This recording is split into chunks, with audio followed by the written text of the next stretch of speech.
আমাদের সাধারণ মানুষ যাতে নির্বিঘ্নে নির্ভয়ে উৎসবমুখর পরিবেশে ভোট প্রদান করতে পারে। যারা এই ভোট প্রদানে বাধা হয়ে দাঁড়াবে, যারা নানামুখী ষড়যন্ত্র করবে, তাদেরকে কঠোরভাবে প্রতিহত করা হবে।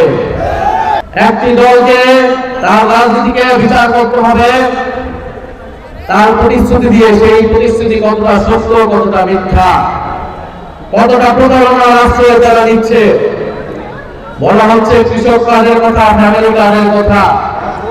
আমরা এর ব্যাখ্যা দিয়েছি কৃষক কার্ড, ফ্যামিলি কার্ড বলতে আসলে কি বোঝায়। আপনারা যারা এখানে মুরব্বীরা আছেন, আপনারা 2001 সালে নির্বাচন দেখছেন কিনা? সেই 1 সালে নির্বাচনের আগে অনেক প্রতিশ্রুতি দেওয়া হয়েছিল। আমি কয়েকটা প্রতিশ্রুতির কথা বলতেছি। তারা বলেছিলেন তারা ক্ষমতায় আসলে বেকার ভাতা দিবে। তারা বলেছিলেন তারা ক্ষমতায় আসলে কৃষক এবং শ্রমিকদের পেনশন দিবে। তারা বলেছিলেন তারা কৃষি ঋণ সব মওকুফ করে দিবেন।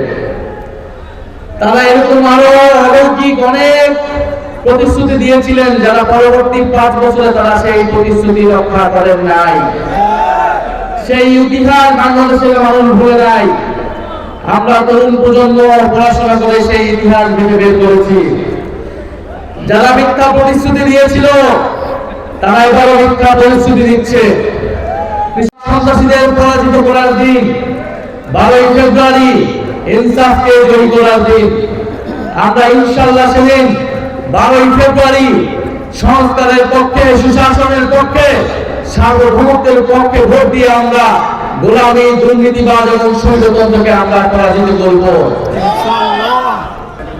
আমরা মিডিয়াকে আবারও দলীয়করণ হয়ে যেতে দেখছি।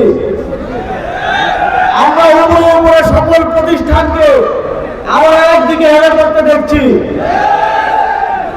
আমরা সবাইকে মনে করে দিতে চাই, 5ই আগস্টের পূর্বে এদেশের সকল রাষ্ট্রীয় প্রতিষ্ঠান থেকে শুরু করে, মিডিয়া থেকে শুরু করে সকলে শেখ হাসিনা দালালি করলেও তাকে কিন্তু রক্ষা করা যায়নি। এদেশের জনগণ রক্ত দিয়ে ফাঁসিবাদের বিরুদ্ধে তাদের জনগণ ঘোষণা করেছে। যে দেশের জনগণ 1400 ছাত্র জনতা জীবন দিয়ে এই দেশকে মুক্ত করতে পেরেছে, তারা এই স্বাধীনতা রক্ষা করতে একটা সিল দিতে, 11 দলীয় জোটের পক্ষে একটা ভোট দিতে পিছপা হবে না।